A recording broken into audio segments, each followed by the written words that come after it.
Damai sejahtera Allah yang melampaui segala akal menyertai hati dan pikiranmu di dalam Kristus Yesus Tuhan kita. Amin. Kekasih Kristus, mari kita membaca dari Lukas pasal 10 ayat 38 sampai dengan ayat 42. Lukas 10 ayat 38 sampai dengan ayat 42. Yang ditetapkan menjadi khotbah dalam ibadah minggu Estomihi. Engkaulah menjadi bukit batuku. Baik, marilah kita membacanya secara bergantian. Ketika Yesus dan murid-muridnya dalam perjalanan, tibalah ia di sebuah kampung. Seorang perempuan yang bernama Marta menerima dia di rumahnya. Perempuan itu mempunyai seorang saudara yang bernama Maria. Maria itu dekat kaki Tuhan dan terus mendengar perkataannya. Sedang Marta sibuk sekali melayani, ia mendekati Yesus dan berkata, "Tuhan, tidakkah engkau peduli bahwa saudaraku membiarkan aku melayani seorang diri? Suruhlah dia membantu aku." Tetapi Tuhan menjawabnya, "Marta, Marta, engkau khawatir dan menyusahkan diri dengan banyak perkara. Tetapi hanya satu saja yang perlu. Maria telah memilih bagian yang terbaik, yang tidak akan diambil daripadanya." Saya bacakan ayat 42 sekali lagi. Tapi hanya satu saja yang perlu. Maria telah memilih bagian yang terbaik, yang tidak akan diambil daripadanya. Kekasih Kristus, seolah dan sekilas dalam ayat yang kita bacakan tadi, ada tendensi emang tidak perlu mempersiapkan makanan dan minuman ketika tamu kita datang. Itu ada tendensi. Lalu kalau kita kaitkan dengan Maria, ya sekilas juga kita mengatakan, Maria itu terlalu hebat. Masa dia hanya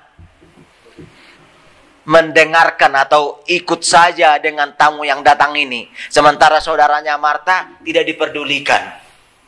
Ada sekilas seperti itu. Dan rasa kecemburuan daripada Marta juga ada dalam diri kita. Kalau contohnya seperti ini terjadi pada diri kita. Masa saudara kita sibuk hanya duduk mendengarkan tamu yang datang, sementara kita sendiri sibuk untuk mempersiapkan makanan atau minuman untuk itu. Sekilas itu dapat diterima akal dan pikiran. Namun, apa yang mau kita lihat daripada firman Tuhan pada saat ini? Atau apa yang mau kita lihat dalam konteks yang telah kita dengarkan tadi? Tentu segala sesuatunya butuh persiapan. Itu konteks yang pertama yang mau kita kembangkan. Tentu segala sesuatunya butuh persiapan, tidak tergesa-gesa, tidak terburu-buru. Artinya ketika Yesus datang mau menjumpai keluarga ini, baik Maria atau Marta, Maria dan Marta sebetulnya sudah sepakat, tamu kita mau datang. Yesus, kekasih kita mau datang. Mari kita persiapkan apa yang akan kita berikan kepadanya. Itulah yang kalau kita lihat dari segi fisik atau segi kebutuhan secara duniawi atau kebutuhan secara jasmani. Sehingga dua-duanya dapat merasakan persekutuan yang intim, yang indah dan mesra adalah bukan didasarkan kepada makanan dan minuman, tetapi yang terutama adalah persekutuan dapat bersama di dalam persekutuan itu, di dalam perbincangan itu. Memang di tengah falsafah Batak, kalau kita dikatakan di atas ni si panganon dong. Artinya kalau sesuatu akan dibicarakan dan diputuskan, selalu didasarkan pada makanan. Makanya kalau tetamu kita datang, baik yang terencana atau mungkin yang tiba-tiba, tetapi sudah dipersiapkan, maka secara umum keluarga akan sudah mempersiapkan makanan untuk itu. Seperti Abraham kepada malaikat itu mengatakan, kalian tidak boleh pergi dari rumah kami sebelum kami menjamu makan. Ini yang terjadi di tengah kehidupan secara budaya atau secara Batak, di tengah kebiasaan yang diterapkan. So jadi mulak kamu molo sojolo marsi panganok kita. Kalian tidak boleh pulang sebelum kita mardaun pogo atau makan.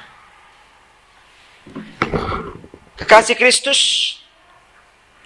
apa yang mau Yesus tekankan pada saat ini, baik kepada Marta yang secara khusus mengeluh akan Maria yang memilih terbaik, yaitu mendengarkan Yesus.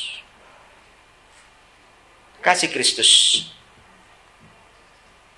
kita diajak untuk menetapkan apa yang menjadi yang terutama di atas yang terutama. Apa yang terbaik di atas yang baik. Apa yang lebih bagus atau yang lebih sempurna, yang lebih komplit di atas yang sudah ada. Artinya Yesus tidak meniadakan bawa makanan dan minuman dalam perjamuan. Tidak perlu, bukan. Tetapi Yesus mau menekankan pada saat ini, apapun yang engkau lakukan, apapun yang kau kerjakan, kesempatan apapun yang kau peroleh, atau momen apapun yang diberikan kepadamu, lakukanlah itu untuk memuji nama Tuhan. Itu yang mau Yesus tekankan. Karena baik Maria, baik Marta melakukan tugasnya.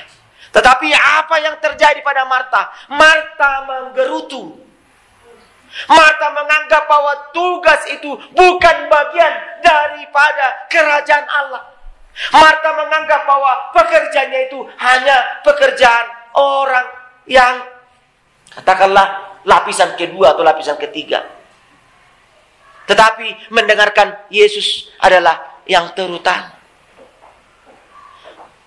Marta diberikan pemahaman yang baru pada saat ini tentang yang terbaik di dalam kehidupan.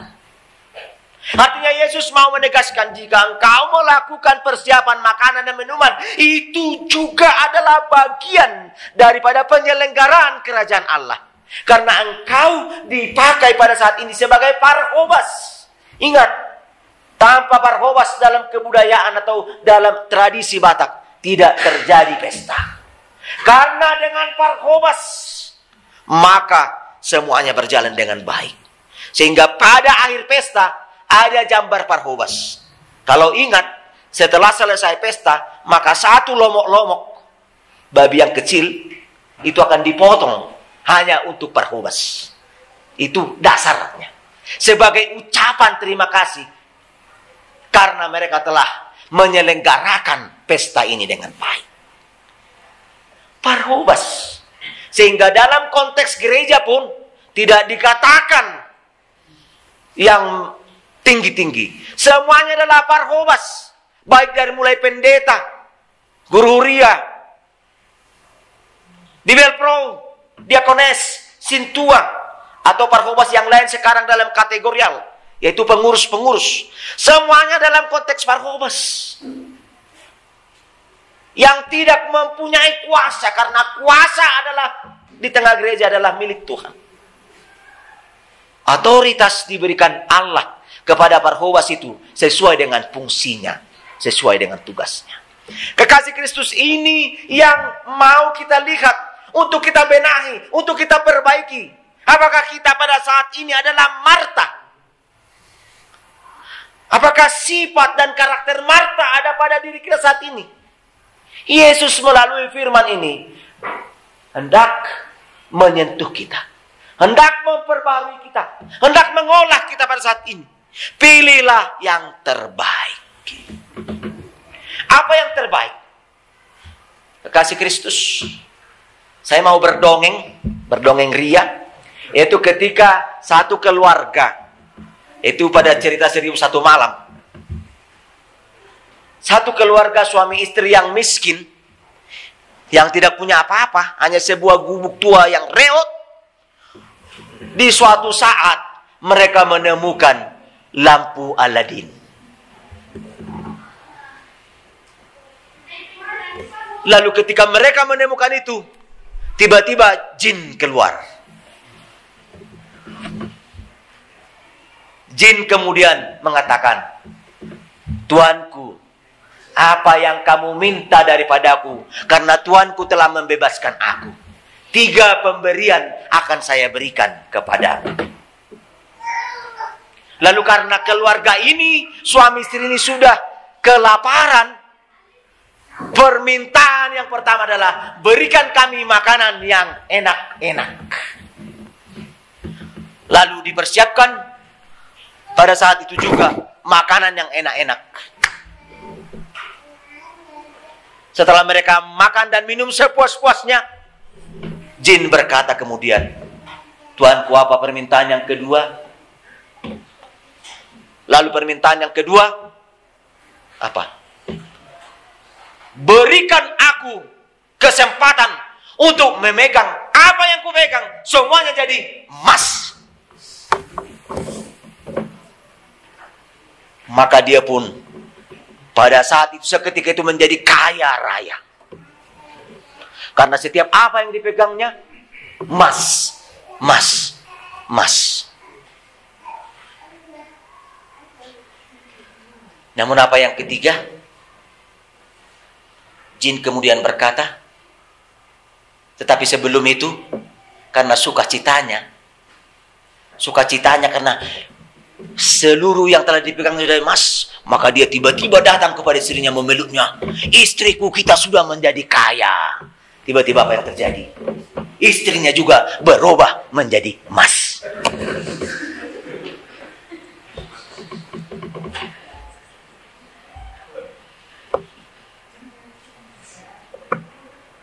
Lalu permintaan ketiga. Apa permintaanmu lagi yang ketiga, Tuanku? Karena dalam kegugupan, istri sudah berubah menjadi emas, kendati banyak emas.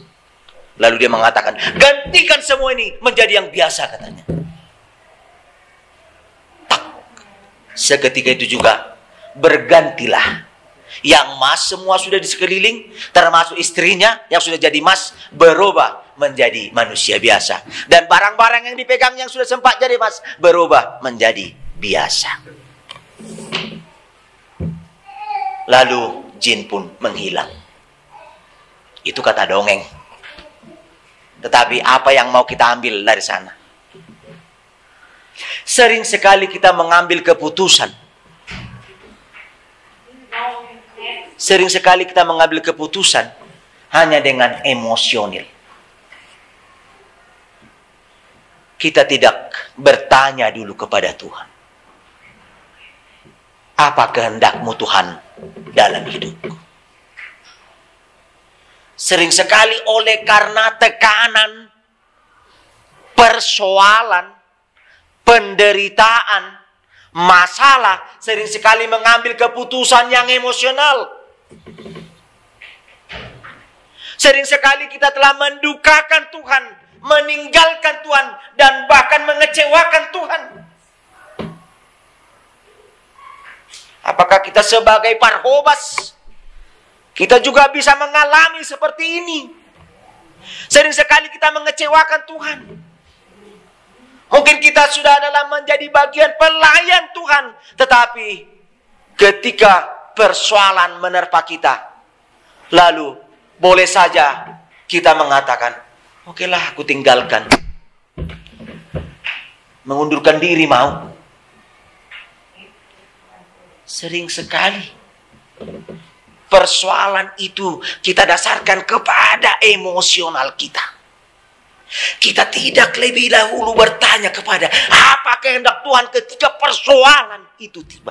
Ketika persoalan itu melanda kita, ketika masalah itu menghantam kita, kita sering sekali melupakan Tuhan. Kita lebih mendahului emosi kita, perasaan kita, sebagaimana Marta yang pada saat ini dia lupa bahwa dia juga telah melayani Tuhan dengan Barnabas. Kasih Kristus. Firman Tuhan mengajak kita pada saat ini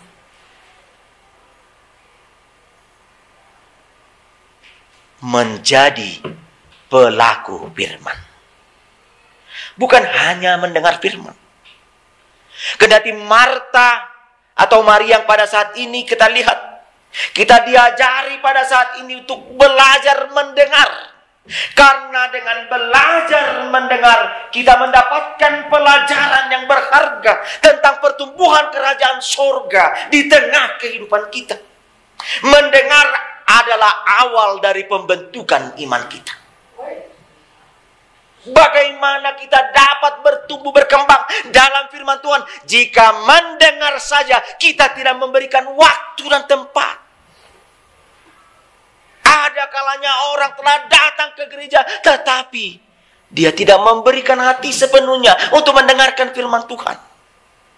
Sehingga firman itu tidak mengolah hatinya, tidak membentuk dirinya, tidak menempatkan di dalam dirinya bahwa pertumbuhan dan perkembangan. Kasih Kristus. Maria pada saat ini mengajak kita untuk melihat arah masa depan di dalam pengharapan. Kita beralih kepada Maria. Kita melihat Maria, apa yang terjadi dalam diri Maria. Sehingga kita diajak pada saat ini untuk belajar dari Maria. Dikatakan pada nats ini, Maria menerima dia di rumahnya. Maria duduk dekat kaki Tuhan dan terus mendengarkan perkataannya. Maria duduk di dekat kaki Tuhan dan mendengar perkataannya. Kasih Kristus. Mendengar adalah jalan untuk mengembangkan. Karena dengan mendengar kita menyimpan, dan dengan menyimpan kita dapat mengembangkan. Seperti Maria yang menyimpan dalam hatinya. Ia si Maria dipeok dohatai jala di pausor-usor di bagasan rohana. Mendengar adalah bagian daripada pembentukan kepercayaan Israel. Mari kita lihat di dalam kitab Ulangan. Shema Israel. Dengarlah kamu, hai orang Israel. Kalau dikatakan kepada anak-anak yang pada saat ini adalah pembentukan daripada pesta perkengkian anak-anak. Apa dikatakan? Horuk-horukon. Kenakan, ya, di dalam kitab Ulangan. Kenakan, bahkan ditohang ni jabung, atau di ini identitas kita kalau di rumah itu dibuat, ya. Contohnya namanya J Silitonga. Di apa itu, ya. Atau sekarang sudah ditambah lagi, ya. Contohnya Pendeta RFH Silitonga HR Marpau di bawahnya lagi. Itu sudah menjadi kebiasaan bagi kita. Kita sudah dapat melakukan itu. Lebih dari itu diinginkan oleh firman Tuhan yang pada saat ini. Sebagaimana Maria mendengarkan, menempatkan firman Tuhan itu, melekatkan di tengah hati kita. Kasih Kristus. Persembahan yang terbaik di tengah kehidupan adalah hati. Maria memberikan hati sepenuhnya. Maria memberikan hidupnya untuk dikuasai firman. Sehingga kalau kita lihat di tengah kehidupan perjalanan Maria ini jugalah yang tetap setia dan sabar walaupun Yesus sudah di kayu salib. Tetapi Maria senantiasa mendengar dan bahkan paturetureho di bagasan rohana. Inilah buah daripada mendengar. Buah daripada pendengaran Maria akan firman Tuhan yang disampaikan itu memampukan dia untuk dapat bertahan dan tabah, kuat dan bahkan memenangkan. Sehingga pada hari yang ketiga ketika Yesus bangkit, dia sendirilah yang berlari ke kuburan dan mengatakan, Yesus telah bangkit, Yesus telah bangkit. Hati Maria telah dimenangkan oleh firman itu. Sehingga firman itu mengolah dia baik dalam susah, baik dalam senang ketika Yesus bangkit. Maria telah diubahkan. Maria telah memperoleh yang terbaik di tengah kehidupannya. Kasih Kristus, siapakah yang berbahagia di tengah kehidupan ini? Firman Tuhan ini mengatakan, melalui konteks ini, Maria. Kenapa Maria berbahagia? Karena dia mendengarkan firman. Dan mendengarkan ini memampukan dia menjadi pelaku firman. Melakukan firman. Maria tidak hanya menguasai firman, tetapi Maria juga dikuasai oleh firman. Banyak orang yang telah menguasai firman. Coba cari bla bla bla, cepat langsung. Atau mungkin ini. Banyak orang telah menguasai firman dan bahkan menasehati, menegur, meneguhkan dan menguatkan. Tetapi bisa jadi belum dikuasai firman. Menguasai dan dikuasai adalah satu ikatan yang penuh. Menguasai firman adalah mendengar dan melakukan. Menguasai dan dikuasai. Kasih Kristus. Pada saat ini, dengan topik atau nama minggu adalah estomihi. Engkaulah menjadi bukit batuku. Kita teringat bagaimana Daud yang dikejar-kejar oleh Saul, yang melarikan diri dan bersembunyi di celah-celah dari pegunungan batu, sehingga dia dapat selamat. Dia dikejar, tetapi tidak dapat. Mari kita ingat bagaimana ketika dia bersembunyi di sebuah gua, lalu kemudian malaikat Tuhan, mujizat Tuhan terjadi ketika laba-laba menjaring ini lubang ini, sehingga menjadi jaring laba-laba. Pasukan daripada Saul tidak mengetahui bahwa Daud telah berada di lubang ini. Tuhan membentuk. Tuhan memampukan.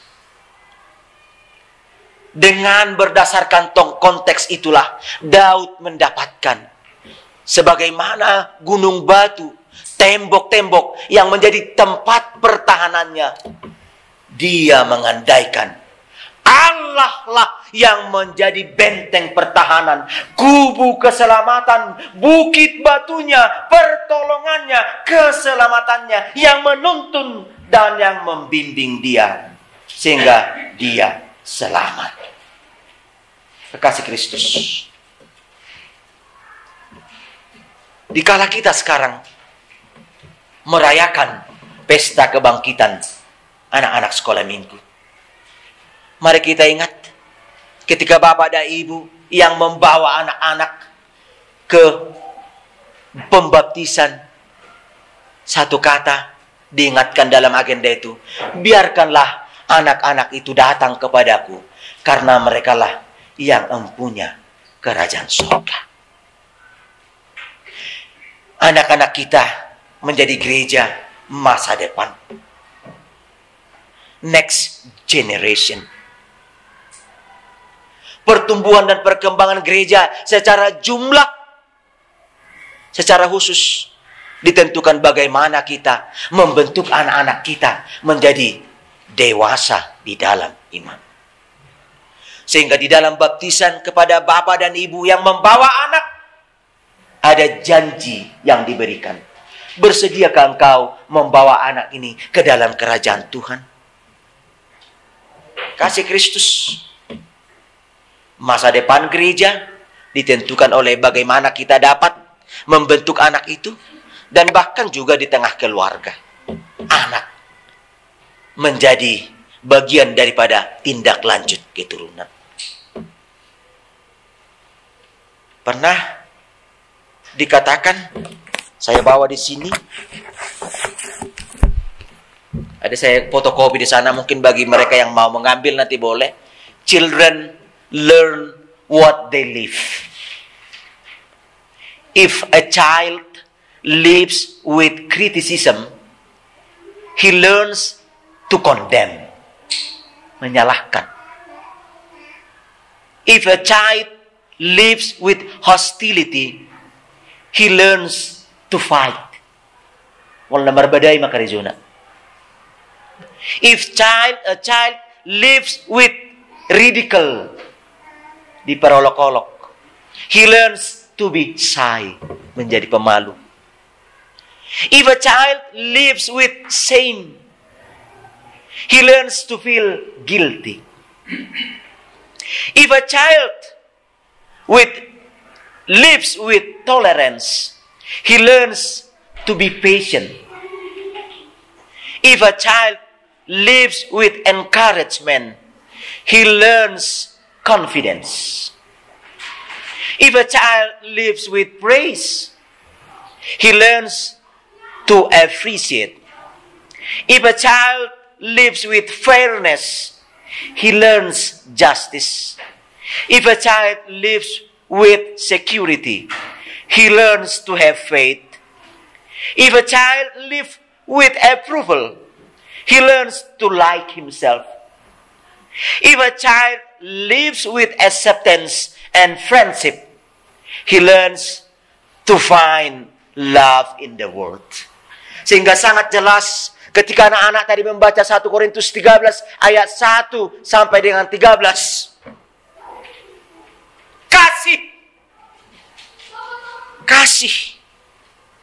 Kasih. Dan kasih inilah yang senantiasa kita pergumulkan dan perjuangkan supaya menjadi eksisten di dalam kehidupan. Kasih yang hilang di tengah keluarga, di tengah persekutuan, di tengah perkumpulan. Kasih Kristus.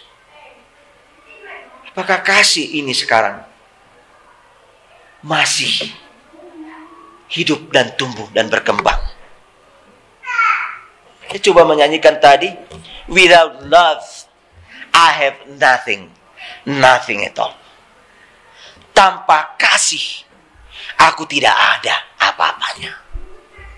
Tanpa kasih Yesus Kristus, kita tidak ada apa-apanya. Kita bukan jemaat, kita bukan gereja. Mungkin kita adalah orang prodigal son, anak yang hilang itu. Tapi kasih Kristus yang telah mengubah kita, mengingatkan kita, meneguhkan kita, menjadi pemilik daripada kasih itu. Pemilik firman itu, kasih itu di tengah kehidupan. Kasih Kristus. Sebagaimana kita membentuk anak kita, sebagaimana kita nanti menerima apa yang terbaik di tengah kehidupan. Dikatakan dalam falsafah demikian, if you give me a fish, I shall live for a day. If you teach me to fish, I shall live for a lifetime.